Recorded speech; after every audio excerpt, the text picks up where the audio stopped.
Good afternoon, and welcome to the January 2026 regular meeting of the Calgary Police Commission. I call this meeting to order and ask that everyone ensure your microphones are muted until you need to speak. My name is Amtul Siddiqui, and I'm chair of the commission. I'm joined today by Commissioners Kelly Ogle, Susan Mallon, Cherie Nyson-Jordan, Sam Hope, Ayo Adidaran, Aaron Noga, Marcia Hansen, Robert Tenge, Joseph Fernandez, Councillor Jennifer Wyness, and Councillor Dan McLean. Today's Calgary Police Service representatives are led by Chief Katie McClellan. On her behalf, Executive Officer Jessica, would you please introduce those who are expected to speak during today's meeting? Thanks very much, Chair, and good afternoon, everyone. Joining us today, as was mentioned, is Chief Constable Katie McClellan, Deputy Chief Asif Rashid, Deputy Chief Cliff O'Brien, Deputy Chief Corey Daly, Chief Strategy Officer and General Counsel Catherine Murphy, Chief People Officer Kim Armstrong, myself as the Executive Officer, Executive Director Michael Nunn, Director Sandra Jacoby, Senior Financial Officer Sabina Lokank, Business Strategist Selena Clausen, Business Strategist Amanda Davis, Manager of Strat Planning Amory Hamilton Henry, from Public Affairs Jay Hearn, Inspector Rob Davidson, Superintendent Darren Berglund, Acting Inspector Stephen Dowler, Business Strategist Carrie Rack, Business Strategist Karen Kane, our newly promoted Manager of Communications, Lindsay Nicoluk. She's maybe never heard that title out loud. Congratulations. Executive Director James Allen, Director Oscar Martinez, PTO Information Coordinator Kayla Wenzel, and our own Executive Resource Officer, Staff Sergeant Roland Stewart. Gosh, we have a full house. Thank you, everyone, for being here. For those not familiar with our role, our commission is a body of 10 community members and 2 city councillors appointed by City Council and the Government of Alberta. We provide independent governance and oversight of the Calgary Police Service on behalf of all Calgarians. To protect the police neutrality of the police, Alberta's Police Act requires that the police chief report directly to us instead of elected officials. We provide direction to the police through the chief, police policies. We monitor the police complaint process and approve how the police budget is spent. Today is one of 8 regular meetings we have each year to openly discuss police governance and oversight matters with the service's executive leadership team and to hear from the public. We also have several private monthly committee meetings where commissioners work more directly with the service on various matters that cannot be discussed publicly. Before we begin, I would like to acknowledge that today our commission is meeting on the ancestral and traditional territory of the Blackfoot Confederacy, made up of the Sissega, Kainai, and Piikani First Nations. It's also home to the Tsuut'ina First Nation and the Îyârhe Nakoda people of the Bearspaw, Chiniki, and Goodstoney First Nations. These are the people who made a treaty with the Crown, forming Treaty 7 territory. Calgary is also homeland to the Otipisiwak Métis government of the Métis Nation within Alberta.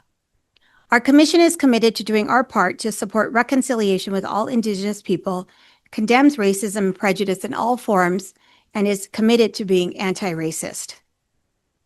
As we start our meeting, allow me to provide a brief overview of the format for those joining us for the first time. The public session of this meeting is being live streamed, and a recording will be posted online for those unable to attend. There will be several presentations from the Calgary Police Service, commission members, and commission staff. Commissioners will also have the chance to ask questions or make comments after each one. Once we have completed the presentations, we will move to the public participation portion of the meeting. Those who have registered to speak will be called upon by name to either ask their question or present on a topic for our consideration. Please note that we do not take live questions during this meeting. Anyone interested in speaking, presenting, asking a question, or submitting written comments for our consideration must do so ahead of time. If you miss this month's deadline, we'd love to hear from you at our next public meeting. You can visit our website, calgarypolicecommission.ca, for more information. Following public participation, we will close the public portion of today's meeting with the Chief and I taking questions from the media. Everyone is welcome to observe the media availability, but only media professionals will be permitted to participate. To start our meeting, I will ask for the agenda to be approved. Does any member of the Commission wish to request an amendment to the agenda? Hearing no request, can I please get a motion to approve the agenda as presented? Thank you, Commissioner Hansen and Commissioner Fernandez. Could I please get All those approved, please say aye. Aye. I will now call for declarations of pecuniary interest or conflict of interest from the commissioners. Hearing no declarations, I will now ask for approval of the consent agenda. For those viewing today's meeting, the consent agenda is a list of routine items and reports that all commissioners agree can be accepted without more discussion or a separate vote. Does any member of the commission wish to request an item from the consent agenda be brought forward for discussion? Hearing none, I declare the consent agenda approved. To open my chair's report, I want to begin by thanking the many service members, both civilian and sworn, who work through the holidays to keep our city safe. I also want to thank Mayor Farkas and City Council for approving our 2026 mid-cycle budget adjustments at the end of last year. Their support allows us to strengthen frontline capacity, maintain essential fleet and facility infrastructure, stabilize funding for key operations, and continue advancing transparent policing as we prepare for the next four-year budget cycle. We are grateful for Council's continued collaboration and shared commitment to building a safer Calgary. Before we go further, I'd like to note an important change that took place to Alberta's police oversight system.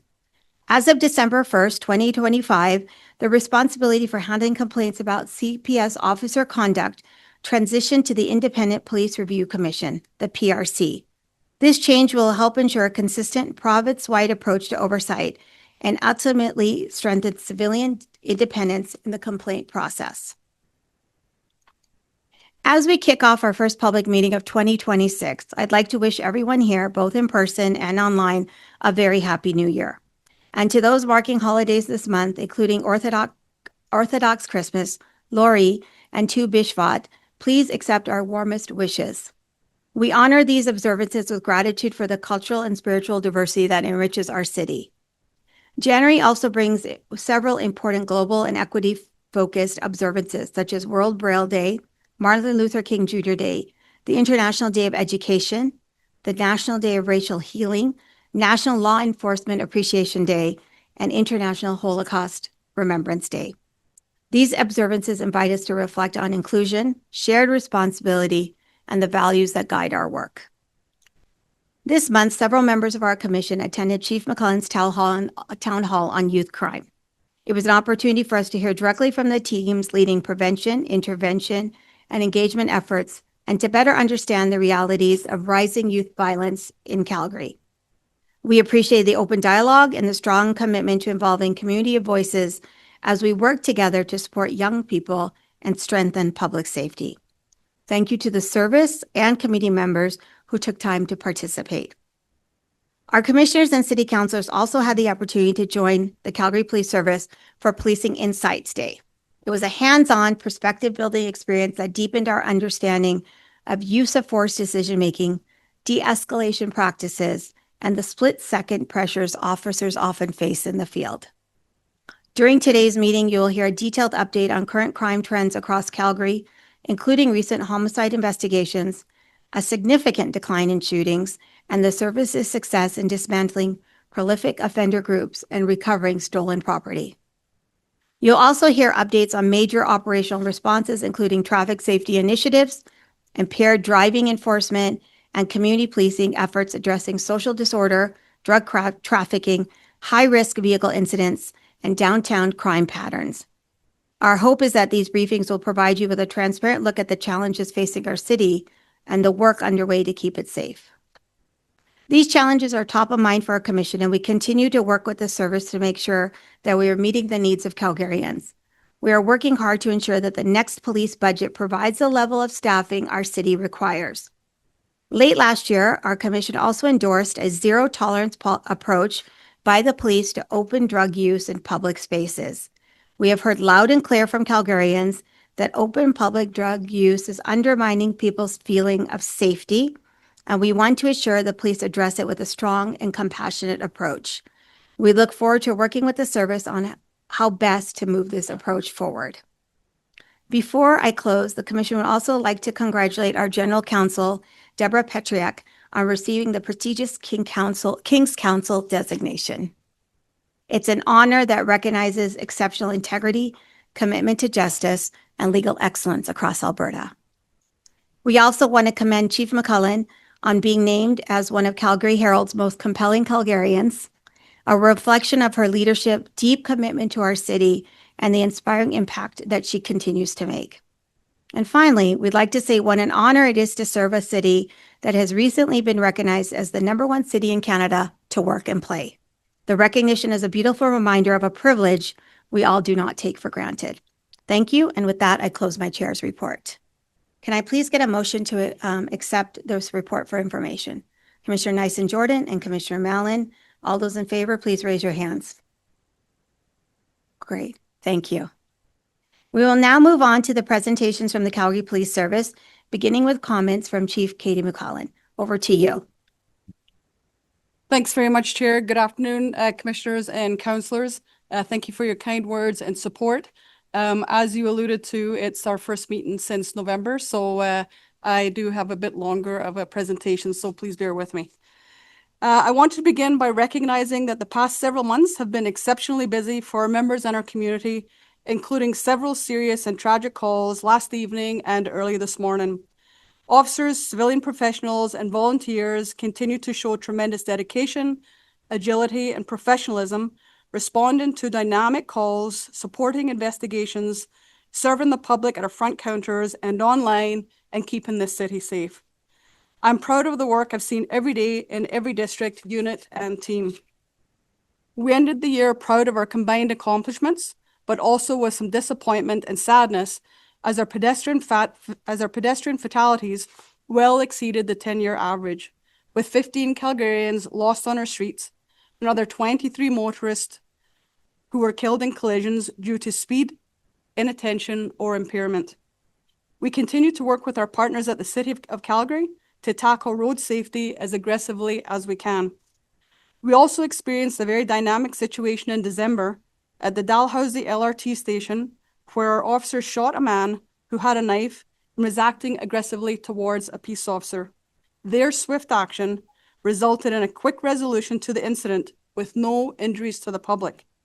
The offender, who received serious injuries, was later charged and is now before the courts. Our members and the peace officer were thankfully uninjured. And on New Year's Eve, we all stopped to remember Sergeant Andrew Harnett, who was killed in the line of duty 5 years ago.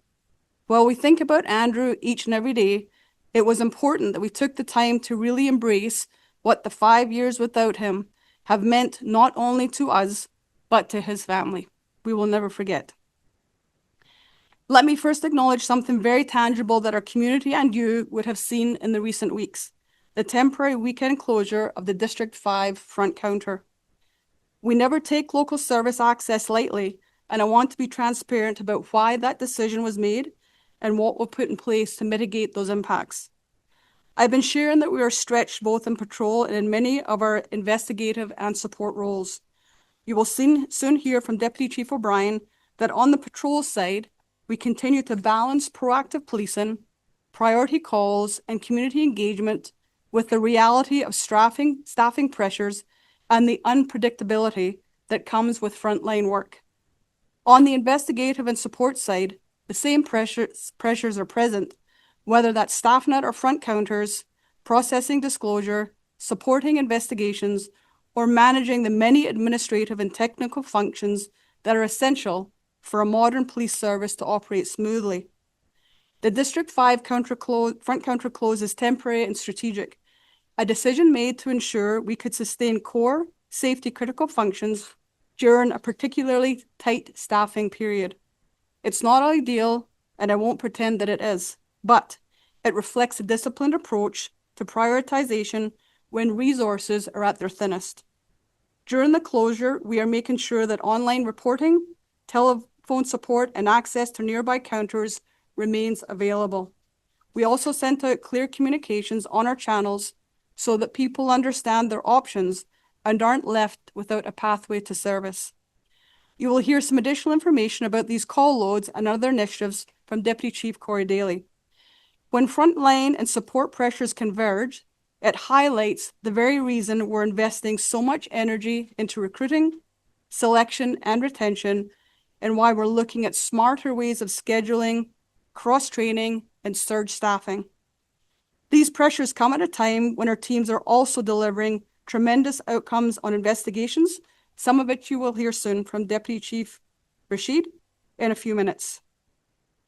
Engagement at our recent town hall in Mackenzie Town allows us to hear and discuss some of the root causes and together ensure we are aligned and focused on the right priorities. Turning to recruitment and through the leadership of our Chief People Officer, Kim Armstrong, I'm pleased to share some of our encouraging results from 2025. Overall, our attraction strategies are working, and we're seeing strong interest in joining the Calgary Police Service. Total applications increased by 18% and completed applications by 20% compared to 2024. And our active applicant pool grew to 407, up from last year at 323. We also made meaningful progress in attracting a more diverse pool of applicants. Ethnically diverse applicants reached an all-time high at 4 to 8%, and Indigenous applications have more than doubled, in part due to focused campaigns. Representation matters, and these results show that we're moving in the right direction. These gains also show that our message is resonating and that CPS is seen as a desirable place to serve. Competition for experienced officers is intense.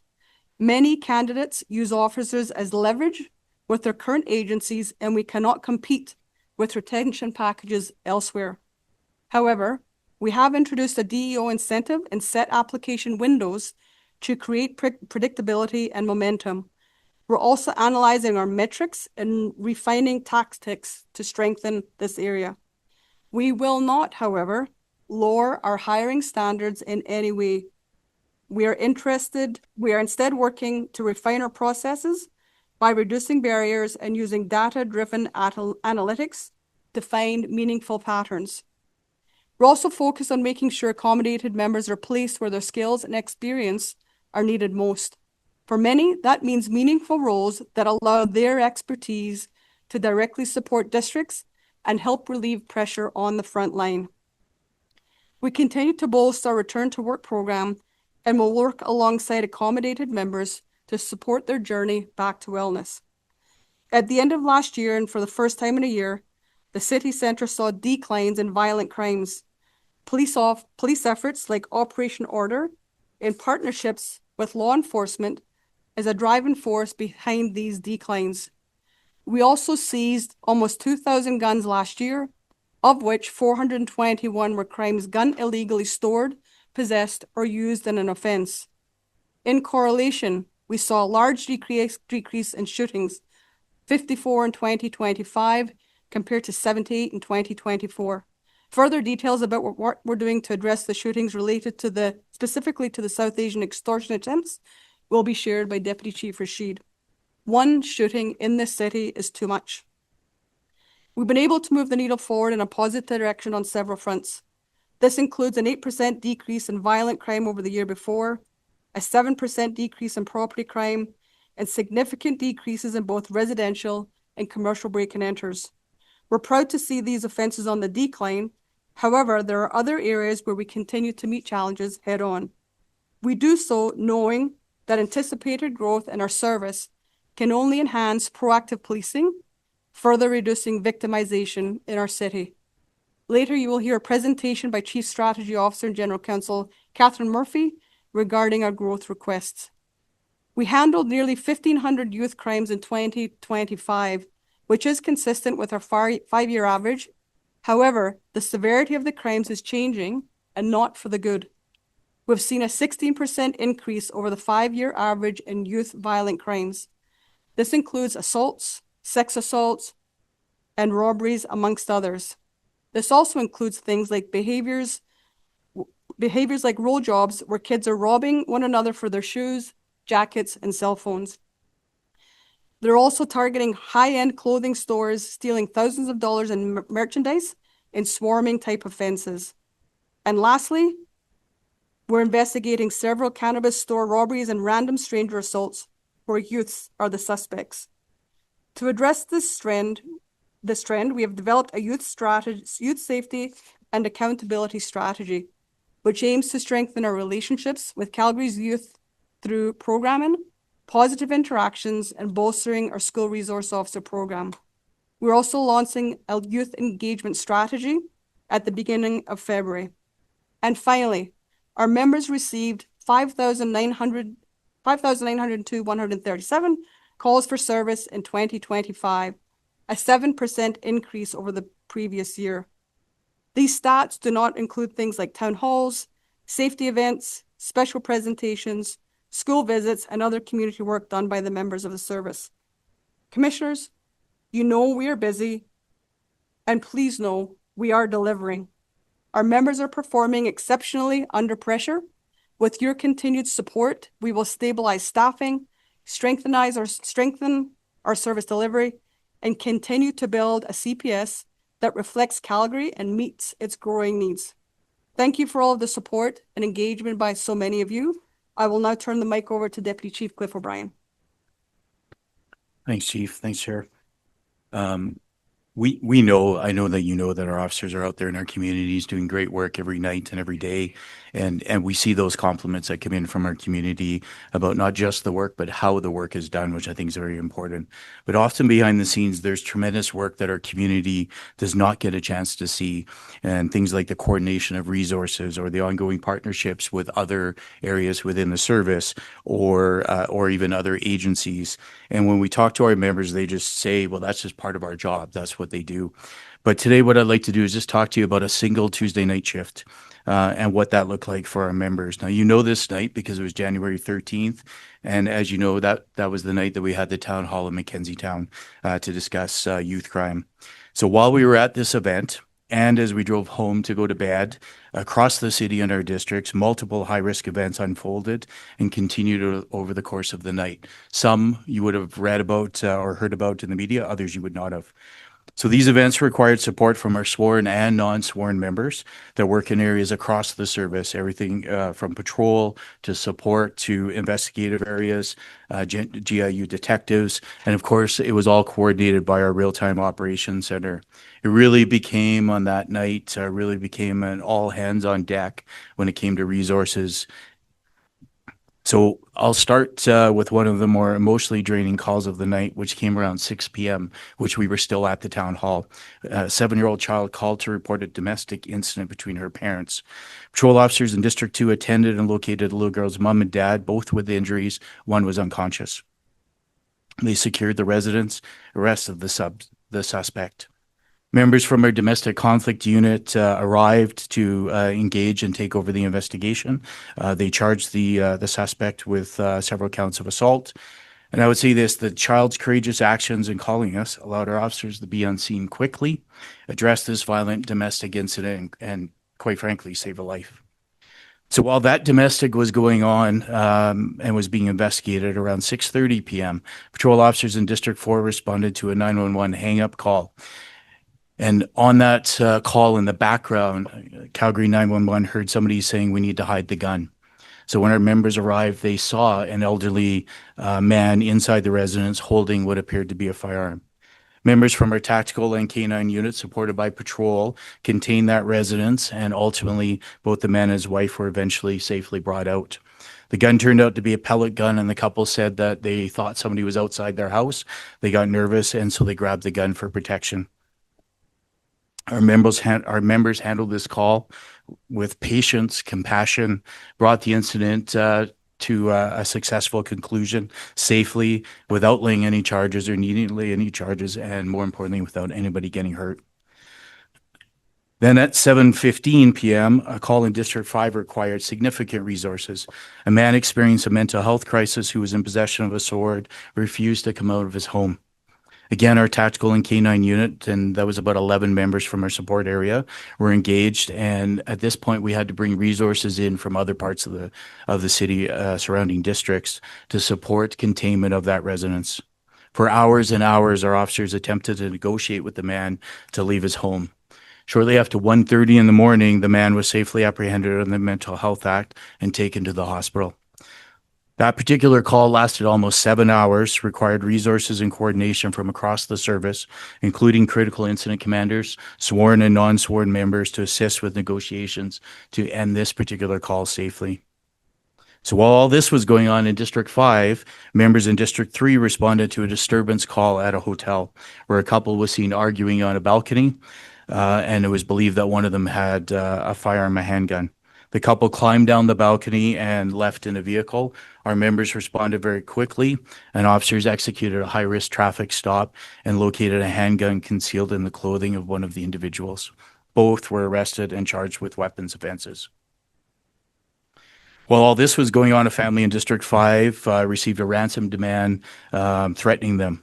And at 9:45 p.m., shots were fired into their residence, and the culprits fled in a vehicle. Both patrol and canine members, or a canine member, responded to ensure that everyone was safe, including neighbors, because obviously shots had rung out, and they secured the scene for evidence.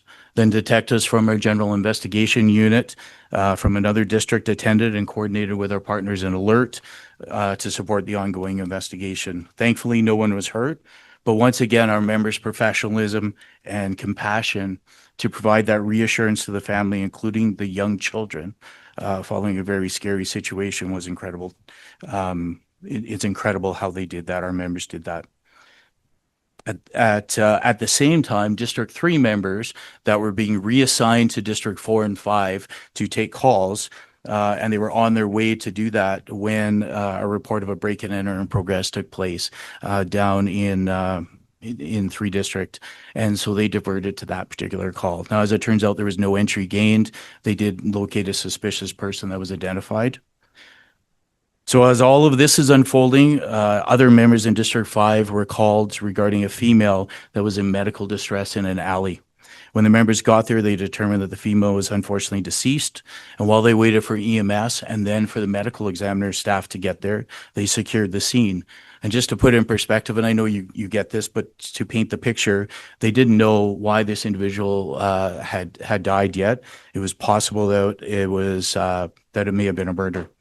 It was ultimately believed to be a suspected drug overdose, but to put things in perspective, that particular call took 2 hours to resolve as the members weren't sure what they had, and when they initially got there, they weren't sure if there was potentially a suspect around. Finally, in District 7, about 12:30, speaking of youth, officers responded to reports of youth shooting pellet guns at a home. It was not the first call about those youths. Following an investigation supported by both District 3 and District 7, these youths have now been identified and charged. So during that same shift, we also assisted the city's Emergency Operations Center planning for potential scenarios as the water main feeder was put back online. We assisted the fire department with a trailer fire, and members across the city were on a lookout for a particular vehicle whose occupants had been involved in several crimes victimizing our community using baseball bats and what appeared to be a handgun. So I highlight these calls because they illustrate incidents that I think most people in our city of over 1.6 or whatever we're at today million people just never see or think about. Yet it is something that our members face every day. They work hard to resolve safely these situations with professionalism, dedication, and compassion. I think it also demonstrates the amount of coordination and resourcing that goes into managing these calls, which occur in all areas of the city. We still have to make sure that we have resources available to respond to other urgent needs within our community, even as we're moving people around. But there is a cost, and the cost is that on this night, we went in a differential response, which is happening more and more often. And that means that the less priority calls are put on hold. So when our community is calling us, we're triaging the calls and we're not able to get out to help them right away.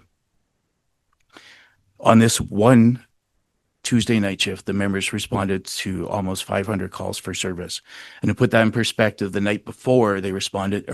Tuesday before, they responded to 520 calls for service. Even with call out, that's at 67% strength for our patrol officers. Now, again, they would just say that that's just them doing their job. But as the chief said, we're proud of them. We want to thank our members, sworn and civilian members who were involved, not only in these calls for service, but really for all the calls across the city to keep our community safe. Thanks. Thanks, Deputy O'Brien. Deputy Daly is not on the agenda, but he's just going to add a couple of comments to what Deputy O'Brien shared, and then we'll turn it over to Deputy Rashid. Thanks, Chief. Thanks, Commission, for allowing me to say a couple things that really do feed into what the deputy was talking about.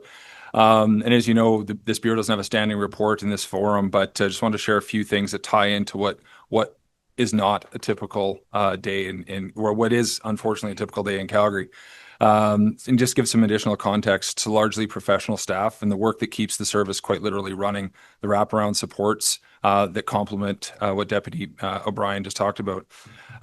We'd like to highlight in everything that happens long before those calls start and while those calls are still ongoing, there's lots of work that's going on in the organization throughout the day to ensure that those members that Deputy described doing those dynamic calls at the staffing shortages that we have, making sure they have the tools, information, and support they need to do their jobs. CPIC is a direct support to our frontline members who they interact with 24/7. They took over 247 calls from our frontline and actioned over 314 tasks and added over 270 charges to the systems in a single day while all of those calls for service are going on while supporting those members going to those calls. The impact of that is making sure that we do that quickly, efficiently, and that we're able to respond to the next call that comes in without an officer sitting waiting for that administrative function to happen. Our online reporting team approved over 200 online reports in addition to the calls for service that we're attending. Our evidence and property unit has processed over 270 exhibits intake and exited over 230 exhibits out of our property in that day. Our court team processed and put together and collaborated on over 182 charge packages in that single day. Our operations folks from facilities dealt with 46 some urgent maintenance requests over the 10 buildings that these members are deploying from, while our fleet operated full tilt to maintain the vehicles and get over 10 vehicles in and out of the shop that day for every officer to have one to drive to those calls for service. The work doesn't stop there. The 24/7 work that goes on, unfortunately, doesn't stop when we clear a call for service. The recent incident that we heard about in the news of the stabbing outside of the high school is an example of how the Bureau supports resources and strategic services help the community. Our victim assistance team provides immediate and compassionate support to victims long after the scene is cleared, helping with the trauma and the secondary trauma. They help navigate those first overwhelming hours and days, offering crisis intervention, safety planning, and referrals to community resources and the ongoing emotional support that our community needs when impacted by crime. In addition to VAST, we all know about the critical resource that our school resource officers are and the essential role that they play in continuing to support youth and their well-being across the city. And when such incidents unfortunately occur, the presence of our SROs, already established trusted figures, is a huge influence in how we respond to those crimes. This incident was yet another reminder of something we continue to bring attention to. As the chief just reported, overall violent crime is down, but unfortunately with our youth, it's up. This is why we were addressing those issues through a town hall and a strategy in 2026, collaborating with our partners. We continue responding to those violent incidents involving young people, and our services continuing to work on addressing the root causes, patterns, and pressures driving them in our society. This includes the work on the youth crime strategy led by Superintendent Smart, and we look forward to bringing more to you and highlighting more work that goes on behind the scenes 24/7 to keep the machine moving. Thank you. Just a small amendment to our attendance. I'd be remiss if I didn't mention Executive Director Melanie Onsescu and Executive Director Brent Dyer. My apology, I was looking at a previous version of our attendance list. So thanks for that. And Deputy Rashid, over to yourself. Thank you, XO. Good afternoon, Chair. Good afternoon, Commission. This month, January, marks Crime Stoppers Month here in the city of Calgary. And so I'd like to begin by recognizing that Awareness Month, the movement of Crime Stoppers is celebrating a historic milestone in our city, 50 years of the program. Since Crime Stoppers began a half a century ago in the United States, it has grown into one of the world's most trusted public safety initiatives and one of our service's most trusted partners. Here in Calgary, Crime Stoppers has been a critical partner since 1982. Since then, we have received more than 130,000 tips from Crime Stoppers, and as a result have made 7,500 arrests, having solved 15,000 cases with 12,700 charges laid. We've also recovered more than $363 million in stolen property and drugs, a testament to the power and efficacy of this program. These numbers represent more than just statistics. They represent community members who cared enough to speak up, and to our investigators who turned those tips into action. Earlier this month, Chief McClellan and the leadership team met with the Crime Stoppers Calgary board, and we look forward to continuing to advance our relationship and advocate for the work that Crime Stoppers does. In fact, we have immense gratitude that Crime Stoppers looked to CPS to inform their strategic plan and 6 priorities for this year. I'd like to thank Crime Stoppers Calgary for their determination and for Calgarians for continuing to support this work, which is critical to our success as a police service. I know that both Deputy O'Brien and Deputy Daly talked about the work that our members do tirelessly in the background, often without much fanfare or recognition, and the same can be said of the investigators and the support professional staff in the Bureau of Investigative Support as well. Most notably, I'd like to bring to the attention of the Commission the parental abduction, which was highlighted in the report earlier this month. You have the investigative details, so I won't repeat those for matters of brevity, but I do want to acknowledge, just like Deputy Daly did, the very human side of this work, both for the family affected and for the investigators who relentlessly pursued this case for more than 3 years. This was a complex investigation, and by the time the case was reported to CPS, the offender had already left Canada with the child. The investigation, of course, required patience, persistence, and follow-up globally, internationally, where investigators followed breadcrumbs across the globe. The detective leading this investigation in our area worked far beyond what was required of him. He reached out to police agencies and law enforcement organizations across the world to secure information and cooperation that ultimately led to the safe return of the child. The mother and the child were reunited just before Christmas, primarily because that detective never once lost sight of the investigation. Cases like this, they stay with our people. Our investigators regularly take their work home with them, in this case, carrying the emotional weight of a child separated from their mother, desperate for answers. And I want to publicly recognize this commitment because investigators do not do this work for the credit, and they often prefer to work diligently behind the scenes. But it's because of that perseverance and that selfless stewardship of our values that allows us to solve these types of cases. This is just one example, but I can assure you that this much dedication is poured into every one of our investigations, whether it's a missing person, a homicide, an assault, or any other crime. We have recently been aware of some attention brought to auto theft in the city of Calgary in the province of Alberta. And so it's timely that I'd like to highlight the continued work of our auto theft team, who's an integral part of our offender management unit. You would have seen in our report an example of the collaborative work that we do to focus on prolific offenders responsible for vehicle thefts and related crime in Calgary. Statistically, in 2025, our auto theft team's results speak for themselves. 931 criminal charges laid, 120 offenders charged and monitored, and 114 vehicles recovered. But this work doesn't happen in isolation. Our ATT team works closely with our prolific offender engagement team, or POET. They share intelligence, coordinate enforcement, and ensure that high-risk offenders are monitored and held accountable. I'd just like to read a small segment about an investigation that was cited in the chair's report. Our prolific offender enforcement team had success in a very complex investigation. Between Christmas Day and January the 9th, a prolific offender group was linked to 14 stolen vehicles in the city of Calgary. They were also involved, that group, in multiple break-ins, some of the ones that Deputy O'Brien spoke about, and significant property damage. 6 individuals were arrested just after Christmas, resulting in 74 charges laid, with more still pending. And all of those 14 vehicles have now been recovered. This success, again, has been identified, was achieved through strong collaboration between the bureaus across CPS units and with partner agencies, including our tactical unit, Hawks, the district patrol teams, the Alberta Sheriffs, among others as well. The chief asked that I provide a quick update on the South Asian extortion series in Calgary, and the CPS, through the Alberta Law Enforcement Response Team, continues to actively investigate a series of extortion events targeting members of the South Asian community specifically. These crimes, as we know, have been reported across Canada with varying degrees of violence involving threats, intimidation, shootings in many cases, and demands for very large sums of money. In Calgary specifically, since July of last year, there have been 13 reported extortion attempts on members of that community. 4 of those attempts relating to victims in communities just outside of the city, which are also being managed under the banner of the Alert and CPS Joint Forces operation. 11 of those incidents involved the shootings of homes, businesses, and/or vehicles. However, fortunately, to date, no injuries have been reported. Victims typically receive threats via WhatsApp and international phone calls, often accompanied by threats of violent acts or videos. In the summer of 2025, we launched Operation Ripple to target individuals involved in these crimes. This included dedicated resources from multiple units across the CPS.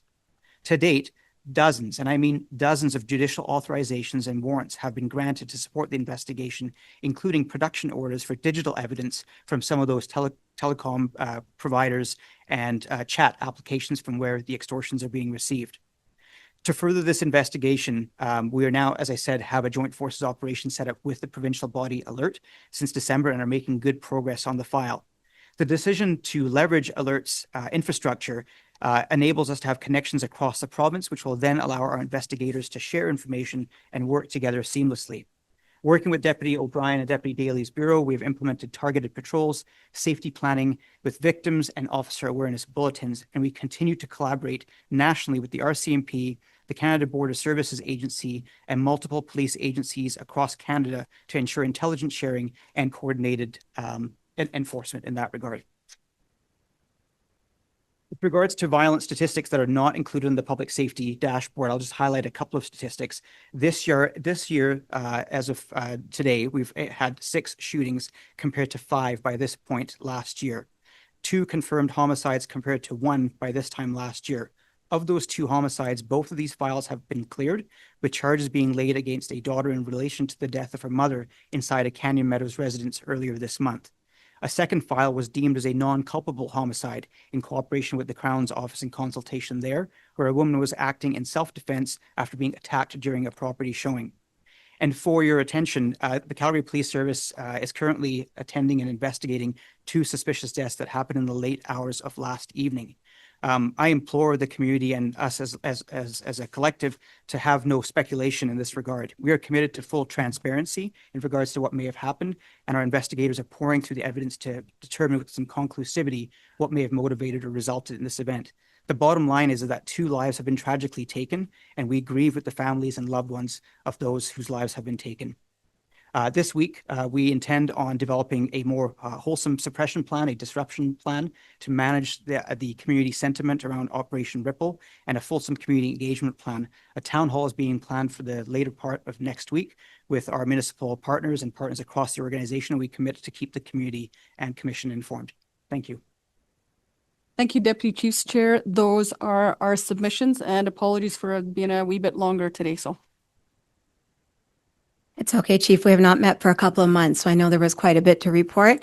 Thank you, Chief, Deputy Chiefs, and please pass on our thanks to your teams as well for all the work that they have done and all the work that they will do. Thank you. With that, I'll go to commissioners to see if they have any questions or comments.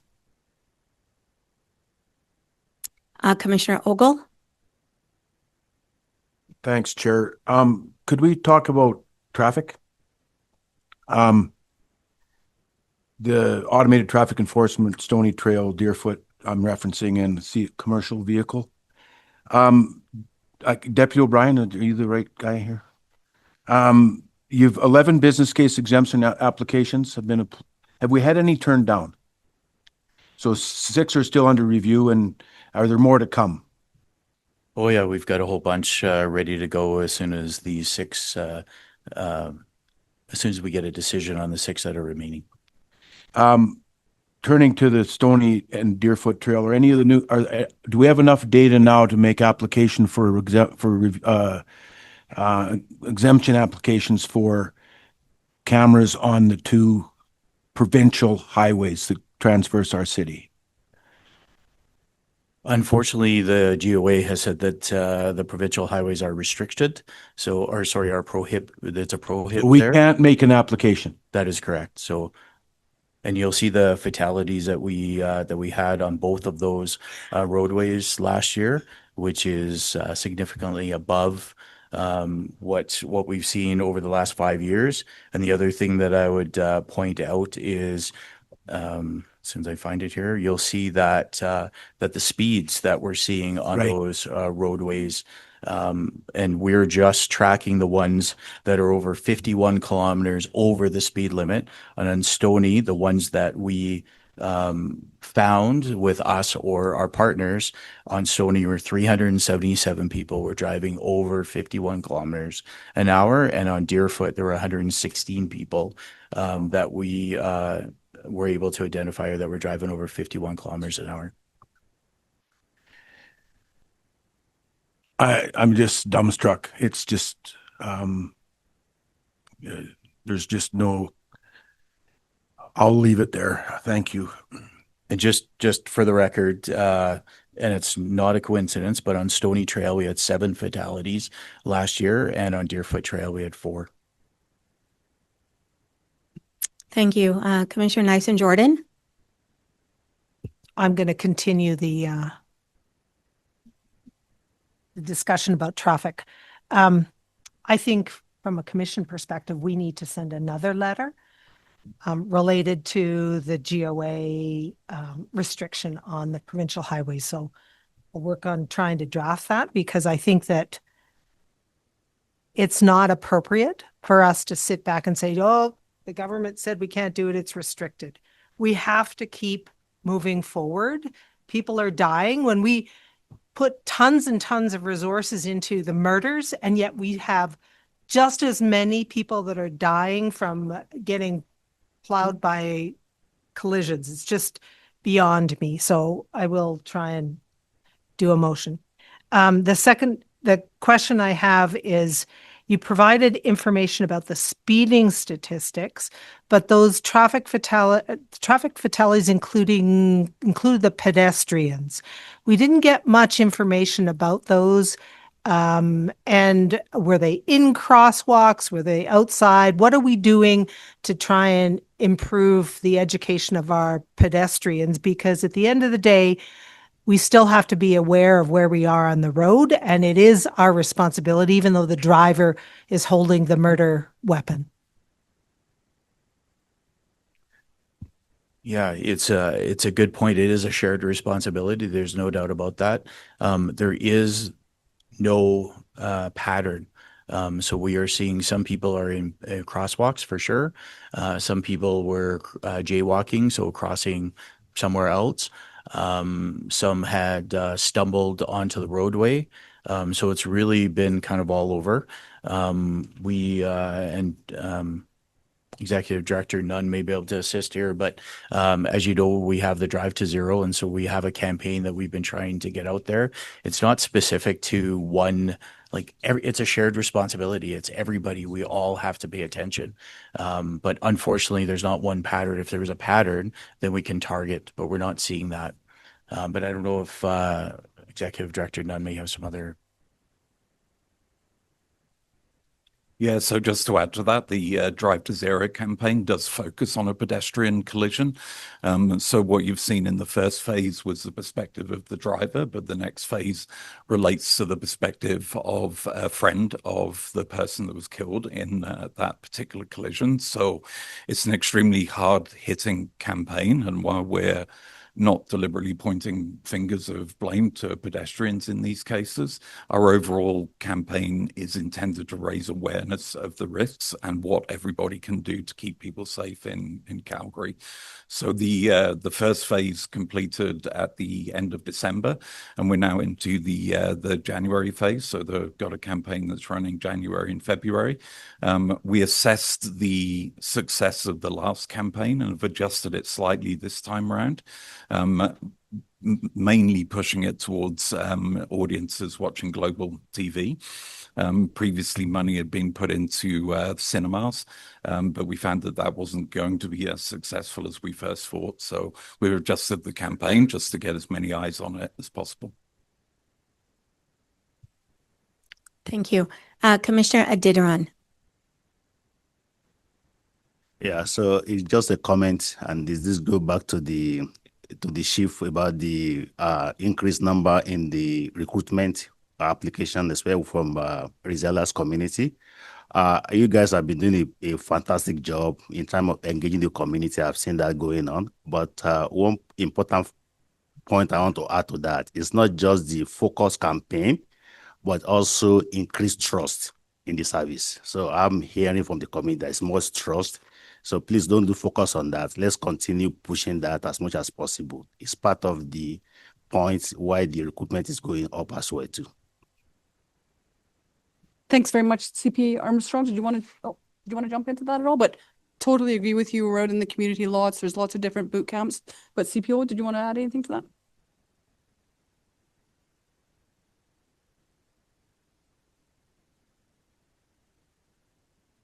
Commissioner Hope.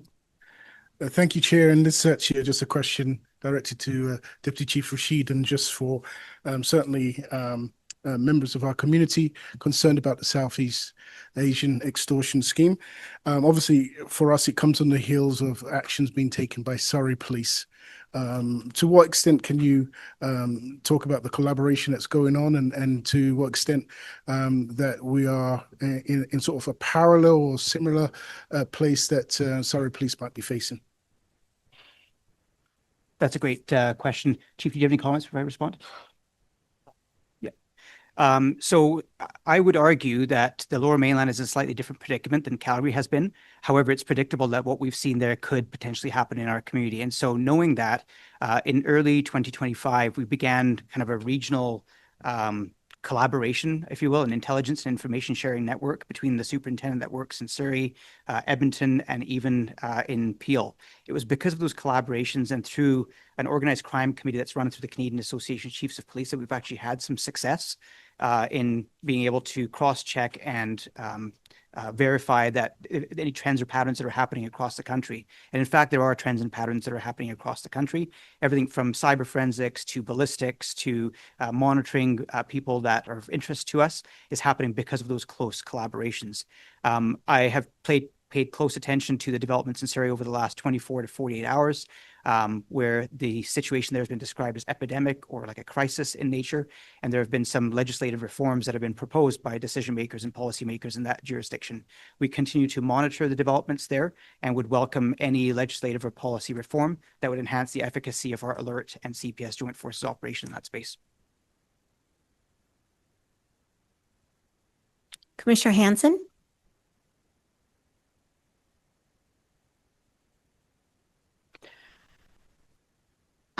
This is for our Deputy Chief O'Brien. I noticed in here it talked about that this year we're up with impaired drivers. Do we continue over the year to focus on this, or is it more a blitz around Christmas time around, or are we doing this monthly? Because I think that it's becoming a thing that people are starting to think they're not going to get stopped. Yeah, thank you. And I think I heard loud and clear the last couple of months that we need to keep doing it, and we are. One of the things that we did in our traffic unit partnered with patrol officers, and we did get out there, and you see the numbers on there. We were out there quite a bit over December. And I make a commitment to you that continues year round, and not just at night. It will be at different times. One of the things that we found was sometimes people coming home in the morning are still drunk, and so we will continue to have check stops, and we'll continue to report on them. Chief, I just had a question for you, or Deputy Chief O'Brien. Can you expand a little bit on the District 5 closure and maybe why District 5? And do you see this happening again in District 5? And do you see this happening in other districts as well?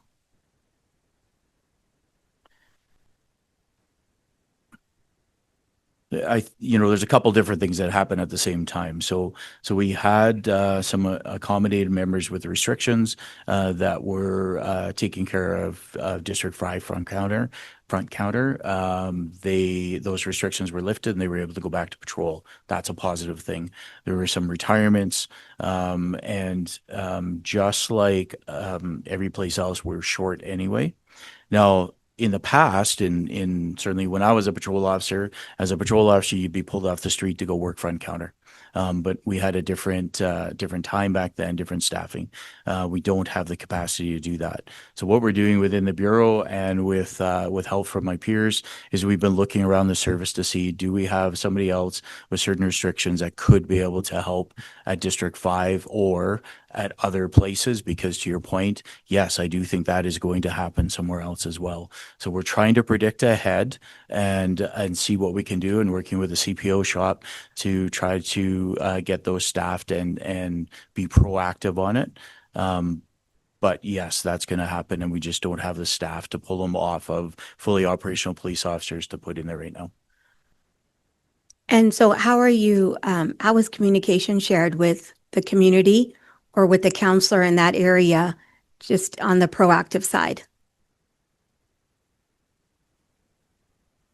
I'll have a look into that, but as far as I'm aware, we did communicate that both externally via social media, but I believe we also contacted the councillor's office as well, but I'll double check that. Yeah, I just think it would be great for future. Yeah, I can confirm that we did. So, Okay. yeah. Okay, great. Thank you. Any other questions before we go to a motion? Commissioner Nyson-Jordan? Sorry, this is just a follow-up. And I don't presume to talk about operations, but do you consider any sworn or non-sworn individuals to help out in those circumstances? Do you look at the whole organization as a whole? Or does it have to be a sworn person at the front?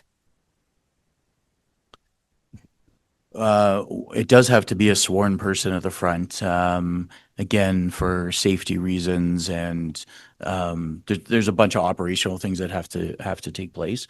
But we're open to suggestions. We've certainly, as a group, have talked about where else we could get that assistance from. But right now, yes, we're looking at sworn members. Okay. Seeing no additional questions, I think there's a motion that's being brought forward. We can put it on the screen, Amber.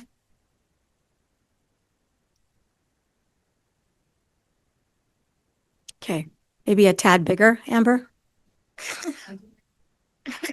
Just a tad. Moved and seconded to direct the commission staff to write a letter of advocacy for the reinstatement of automated traffic enforcement on the provincial highways which serve the city of Calgary. And I think Commissioner Nyson-Jordan, you moved that? Yeah, and Okay. And I think Commissioner Ogle wanted to second that. Sorry, he beat you to it earlier.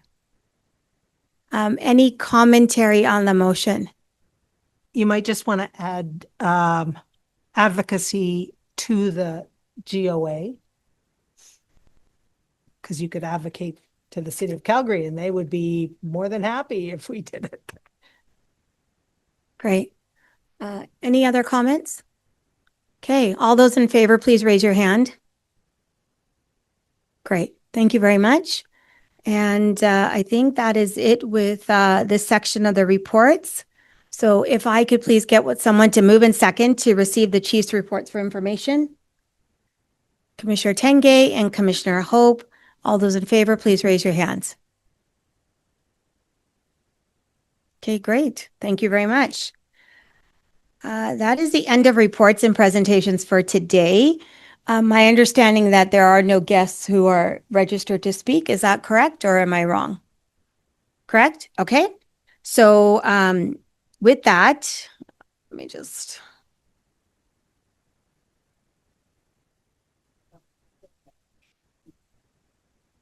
Yeah, unfortunately, to the person who has their hand raised, I'm sorry, but you actually have to submit your question ahead of time. We don't take live questions. She's here for the meetings. Oh, okay, sorry. Okay, my apologies. Okay, so at this point, I want to just also thank everyone that took the time to send us written submissions as well prior to today's meeting. They've been provided to everyone on our commission as part of our meeting materials, and we appreciate you taking the time to write and share your insights. Finally, a reminder to members of the media that we will hear from the public first, and then we'll hold a media availability for you. So at that, not seeing any, we're going to go ahead and at this point adjourn the meeting and move on to media availability. Okay, so if I could get someone to move and second to adjourn. Oh, just to recess. My apologies. To move to recess. No. Is it there? Oh, my apologies. Someone to move and second to receive the public submissions for information. Commissioner Ogle, Commissioner Tenge, all those in favor, please raise your hands. Great, thank you. Okay, thank you to everyone for joining us today. At this point, we will now take questions from the media. Chief McClellan and I will move to the podium shortly where we will be available to answer questions. Everyone is welcome to stay and watch our media availability, but only recognized members of the media will be able to participate. For commissioners and members, we will continue on with our meeting after the media availability and take our break a little bit later. Thank you very much.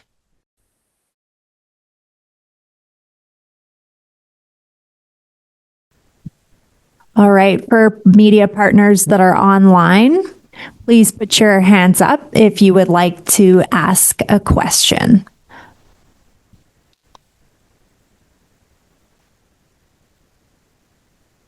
Okay, we are going to begin with Bill Kaufman. Bill, you can go ahead with your question.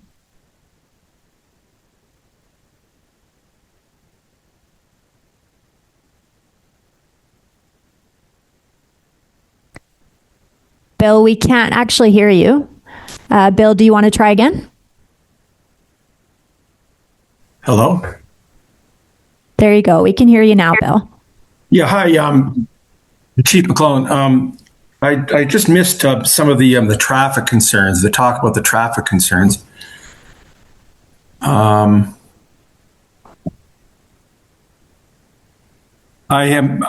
missed the part about the traffic concerns that were expressed and the reason why the police commission is going to be sending another letter to the province asking for automated traffic enforcement on Deerfoot and Stony trails.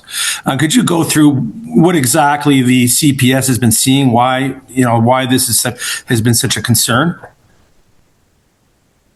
Thanks, Bill, for your question. So as we shared here tonight, we've got many people that are dying on our streets, both as pedestrians and as drivers. As Deputy O'Brien shared, there's no really definitive trend. Some are in related to distracted driving, some are speed, some are impairment. And of course, we talked about our speed cameras and so forth. And so the conversation around that was, what is it that we're doing with the GOA to be able to get some additional cameras? So we have put forward several business cases asking for additional cameras to be turned back on. We have received a lot of support from them. They have many business cases still before them. And then, of course, there was the conversations around the provincial highways being Stony Trail and Deerfoot Trail, wherein the advocacy through the commission will go to the GOA asking for additional conversation around that. What are we doing? We're increasing our traffic safety enforcement.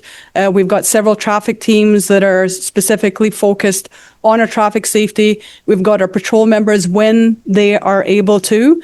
And then, of course, through our media team, we've got Vision Zero that we're working with the City of Calgary. And we're looking at infrastructure and technology and education and awareness just to bring to the citizens' attention what the concerns are and what we can do about it. We're all responsible for our behaviors on the roadways, both as pedestrians and as drivers. Chair? Thank you, Chief. As the Chief mentioned, one of the roles of the Commission is to provide advocacy around issues pertaining to public safety. And so this is actually quite a large concern for the Commission over the past year, and the increase that we've seen in traffic collisions and fatalities, especially around the high speed that people are driving. So we will continue to advocate. We have done in the past. We'll continue doing it with our government officials and see what we can do to support the service and the work they're doing, as well as to explain to government officials what we're seeing on our roads here in Calgary. Thank you, Chair and Chief. Bill, any follow-up questions? I mean, just how much has safety changed on these provincial highways since this automated enforcement's been rolled back? So Bill, I would say there's a bunch of reasons. And so you know that our city continues to grow 10,000 people a month last year. So there's more vehicles on the street. There has been, as we talked about here tonight, we have now surpassed the 10-year high with respect to fatalities. So it has changed. It's very impactful. It's very tragic. It's very sad to all of the people that are involved, and they're all preventable. And so that's the message that we have to get out there, and everybody needs to take responsibility as both a driver and as a pedestrian. Thank you, Bill. We are now going to move over to Karina. with CBC. Karina, you can go ahead. Hi there. Thanks for taking my questions. I just want to ask about violent crime. We see in the reports shootings and homicides were down quite significantly last year compared to the 5-year average. So I guess for the chief, what do you attribute this drop to, and how does it feel as chief to see that drop? And then for the chair, what would you like to see to ensure the trend continues this year and moving forward?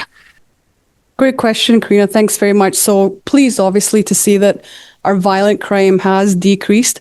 Any kind of violent crime is impactful to our citizens here. So anything that we can do. But to answer your question, I would attribute to just good intelligence, good police work. We have an incredible offender management strategy, and we work with many partners. So our proactive work in that area has for sure had an impact.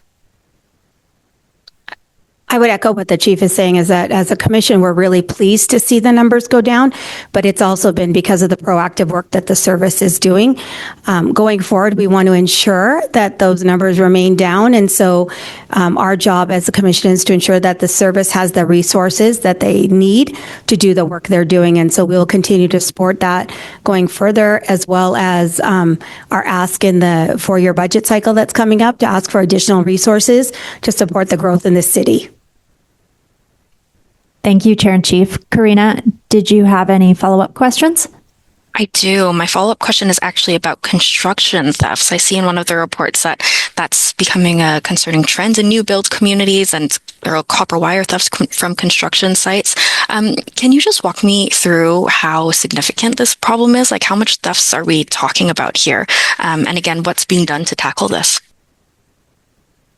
Thanks for your question. I'll just ask Deputy Chief O'Brien to come up and help me with that one. Yeah, it's certainly a significant. We're seeing that it's trending. It's significant, not just copper wire, but also large appliances and whatnot. And so, one of the things that we've asked our community to do is to report these things. So sometimes people feel that it's not worth reporting, but and in fact, just this morning, we actually had a significant arrest with some people that that had their truck full of copper wire that they thought they got away with, and we were able to arrest them a few hours later. So it is something that we're seeing that's trending, and it's fairly significant, obviously, to the home builders as well as to our community. Thanks, Deputy Brian. And I'll just add that copper wire, for many years, it has definitely increased, and the impact to critical infrastructure is a major safety concern. So we see lots of incidents with that. Probably about 15 years ago, the Calgary Police Service was instrumental in changing some of the procedures and bylaws with respect to pawn shops and so forth. And so there is additional legislation being looked at. The courts are looking at it more so just because of those safety impacts. And again, when we talk about critical infrastructure, we're talking about energy, we're talking about C911 and so forth. So very serious incident, and we are concerned about the increases that are happening. Thank you, Chief. Thanks, Karina, for the question.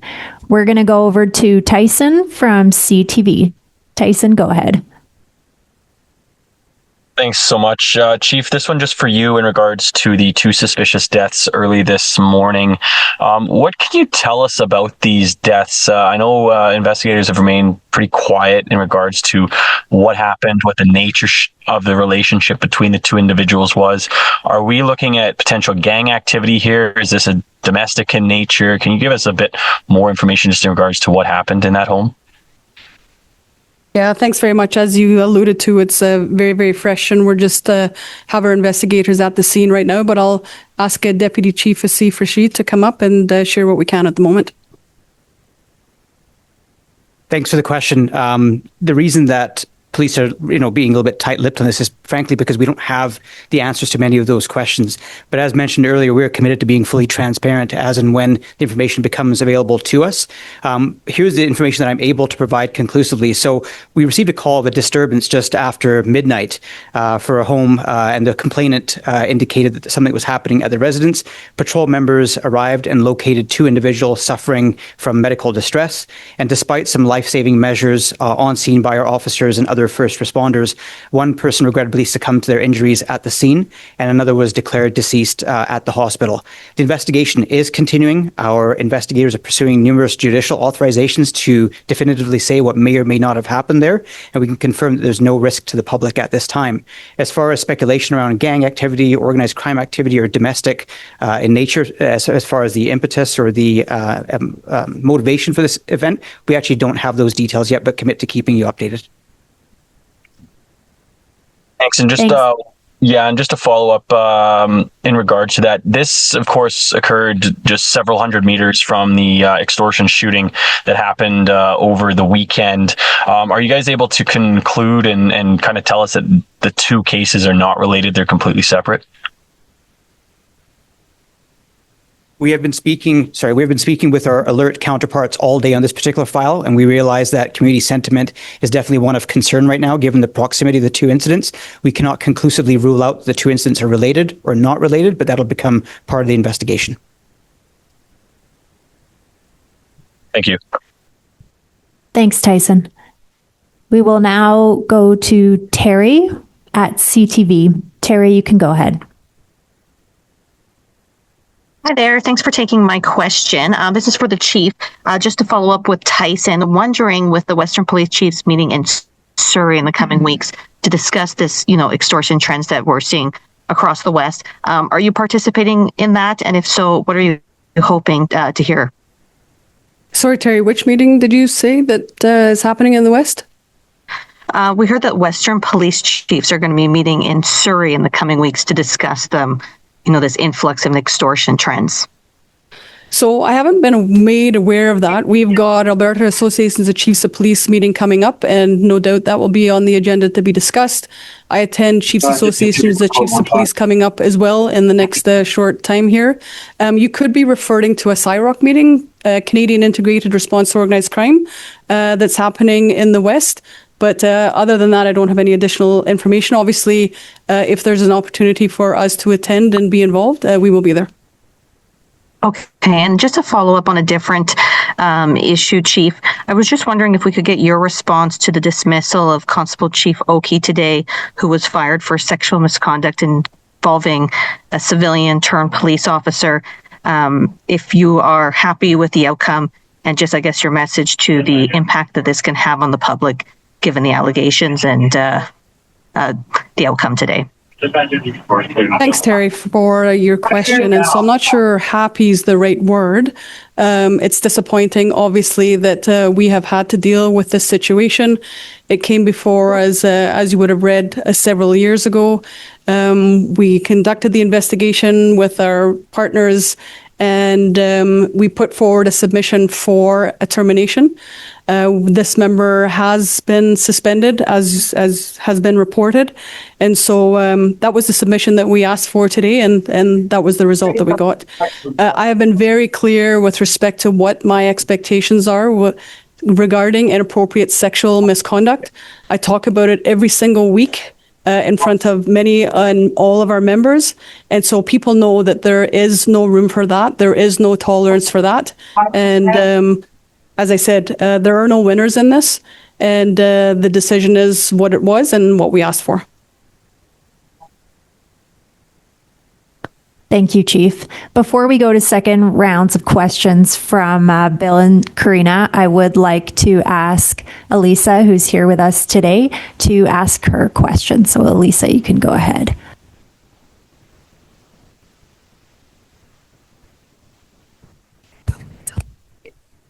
Hi, Chief. Thanks. This is actually for both of you. I want to go back to the traffic fatalities and just the numbers altogether. Can you break down the number of pedestrian collisions overall, and then just talk about what that trend looks like? I just missed the numbers from the report, and then I have a follow-up as well. Let me just see. Does someone have them handy right there? So I've got it right here. So our pedestrian fatalities exceeded the 10-year average, 15 pedestrians and an additional 23 motorists. Okay. And then the total overall number was up above what, 300, 400? Sorry, which number? The total number of interactions between vehicles and pedestrians. We have I'm not that. sure what that. No, we just have the fatality numbers. Yeah, I mean, there's dozens of those every day. Sometimes they're not officially recorded when there's just a conversation, there's a warning on the highway or the motorway and so forth. So that number would be hard other than the statistics and when a summons is written or when there's a charge lead. But our members interact with pedestrians and motorists dozens and dozens of times every single day. We have seen, though, that in a lot of those cases where there weren't fatalities, there were severe injuries. Yes. People hit in crosswalks. I appreciate the ask for turning on back some of the cameras. What other resources, what other things can you do to try and keep people safe? So I think the big thing is the education and awareness and the prevention, the conversations, the videos that we're putting out, super tragic to talk about the stories. We have a great relationship with MAD. We just met with them just before Christmas time. We continue to hear the horrific stories that have impacted people's lives forever. And as we said, there's a dual responsibility with pedestrians and drivers, and people just need to be aware. As the Deputy Chief O'Brien talked about, there's no specific trends, but some of the things that we're certainly seeing are impairment, speed, and just not paying attention, distractedness of both pedestrians and drivers. Right. Oh, please. Yeah. I would also comment that the chief and I met with counselors about 2 months ago with every single counselor, and this was a hot topic when we were meeting with them, and also looking at what the city can do as well to support that. So what does that look like in terms of better lighting? What does it look like in terms of derailments that can be put in place, et cetera? So we have talked with city council and we'll continue to talk to them as well, because it's just not a police service issue, it's a citywide issue. Absolutely. Okay. Thank you both. Thank you. Thank you, Elisa. So don't. Bill, back to you.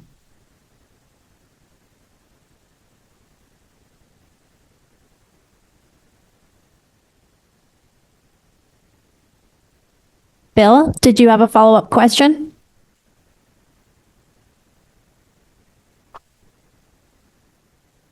Okay, we will go over to Karina. Thank you. I do have a question. Just to follow up, we're hearing a lot today about how short staffing is affecting the service. I know this has been a longstanding issue, but are there concerns that this could affect the ability to keep those homicides and shootings down? So thanks, Karina. And so as you would have heard tonight, where we need to deploy our resources in order to keep the city safe, we do that continuously. We have to pivot on a regular basis. You'd have heard the stories about just a regular Tuesday night a couple of weeks ago. And so are we short-staffed? Yes, we talk about that often. We've talked about the number and we've talked about the impact. On our frontline staffing, we've got 60%. And so, I've talked about that in the past as well. And so we are struggling on the front line with respect to some of our specialty areas as well. They are also short, but they are doing what we can, and we bring additional resources in a short term when we're able to and when we need to keep the city safe. As we've said, the city is a safe place. A lot of the crimes have gone down, but it's as a result of good police work, good partnerships, but there's not a lot of proactive work going on, and that's where we need to continue to focus. You would have also heard this evening that there's many times where we go into differential response, and that means that, for example, an individual who comes home who's been gone for the weekend, their house has been broken into, we should get there within a couple of hours. We're not able to get there until a couple of days later. With respect to the organized crime and violent crime, we have a very great suppression model and intelligence model, in addition to our offender management. But again, only so many resources, and those areas are short as well, as I said. Thank you. Just one last question. What's your message to residents in District 5 who maybe went to the counter this weekend and saw it was closed, and even to others who might be affected in the future, given we heard it's likely to happen again across the city? Please call us.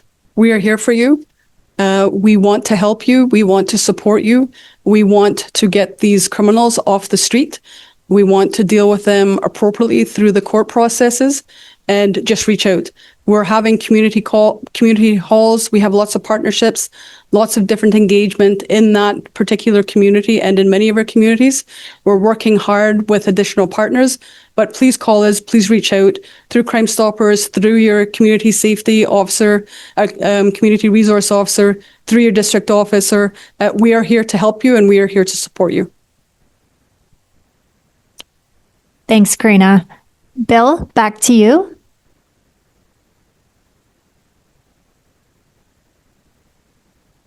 Okay, we will go to Tyson at CTV. Thanks, guys. Just following up, maybe this for the deputy chief here, just in regards to those suspicious deaths again. You guys mentioned 2 individuals. Are you guys able to tell us if it was 2 men that succumbed to injuries, 2 females, a man and a woman? Maybe their age ranges, doesn't have to be an exact age, but in their 20s, 30s, 40s, whatever the case may be, and whether or not firearms were involved. Yeah, thanks for that question, Tyson. We don't have those details at this point. But as the deputy said, we are and will be transparent when we have those additional details. But all of those questions that you just asked, I don't have the answers for you right now, but we will. Thanks, Tyson. Terry, back to you. Chief, I just wanted to follow up again on the Constable Oki situation. Just again, when we talk about public trust, I'm just wondering how satisfied you are that this incident was, made aware to CPS 6 years ago, and that's how long the investigation took and the tribunal took. Are you satisfied with something like that taking 6? Unfortunately, some of these files are complex, particularly when they have to go through different avenues. And so would we like a shorter time frame? Absolutely. As you said about the outcome, as I said earlier, that was what we had asked for, and that was the decision that we got today. Okay, thanks, Chief. Thank you, Chief. Last call for questions. Yeah, hi. Hi, Bill. It's Go Bill. ahead. Yeah, there was some numbers given earlier today on the number of fatalities on Stony Trail and Deerfoot Trail. What were those? Bill, you just wanted those numbers repeated? Yes, yeah, I didn't catch those. So the fatal collisions that we had on Stony Trail this last year were 7, and on Deerfoot there were 4. The other number that we had talked about was summonses that were issued for people driving 51 kilometers or over the posted speed limit. On Stony was 377 individuals, and on Deerfoot Trail was 116 individuals. I think, it'd be crazy not to think that there's a correlation there. So that's okay. Thank you, Bill. All right. Any further questions from our media partners? Okay, doesn't look like it. Thank you all for tuning in today, and have a great evening.